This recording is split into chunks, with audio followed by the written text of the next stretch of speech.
Monsieur le ministre, les Bouches-du-Rhône et Marseille viennent de vivre 2 fusillades d'une extrême violence à l'arme à feu, causant la mort de 2 malfaiteurs, dont un multirécidiviste, un 3e blessé, et laissant un policier entre la vie et la mort.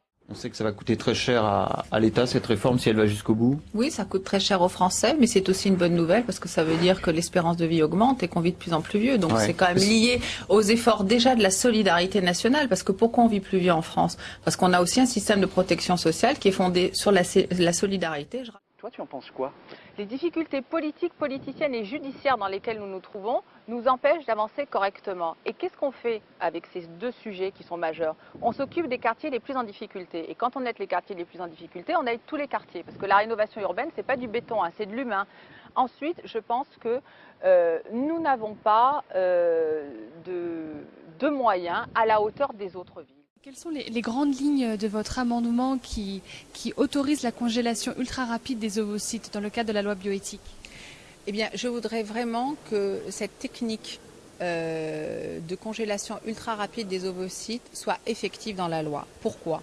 C'est une technique qui existe depuis plusieurs années, mais malheureusement, elle a été interdite en France jusqu'à présent, alors que nous avions tout à fait les équipes médicales tout à fait au top pour pouvoir mettre en place cette technique. La santé publique, il y a 2 mots, il y a santé, il y a public. Et santé, c'est les médecins, c'est la communauté scientifique avant tout, avec d'autres personnes qui ne sont pas forcément non plus des médecins.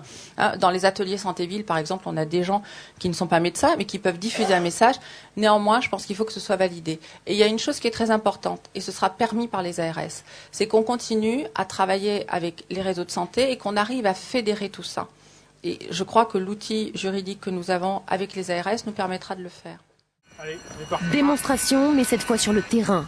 L'équipe de Valérie Boyer doit intervenir sur un accident cardiaque. Dans le cadre d'une intervention comme celle-là, il faut faire vite.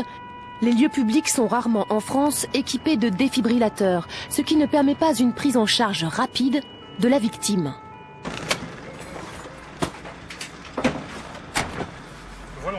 En fait, il s'agit d'une intervention dans un centre médical où une personne âgée a été victime d'une violente douleur thoracique. Il est certain que l'obésité est un sujet qui est difficile à appréhender parce que, avant d'être un problème de santé publique, c'est un problème de société. Donc, il demande d'intervenir dans tous les vecteurs de la société, les médias, l'éducation, la santé, bien évidemment, l'organisation des soins, la publicité, le sport aussi, l'activité physique, les transports en commun dans les villes. Tout ça a des interactions très importantes sur l'obésité. Deuxièmement, on est quand même dans un pays où on a à la fois une culture de santé publique et une politique de santé publique. Alors on peut dire qu'elle n'est pas assez, etc., qu'on pourra aller plus loin, certes. Mais quand même, aujourd'hui, on a pu mettre en place un certain nombre de mesures d'information, notamment au travers du programme du plan national nutrition santé, qui sont à poursuivre, à perfectionner, mais il faut aller plus loin. Et il n'y a pas beaucoup de pays qui, comme le nôtre, vont aussi loin.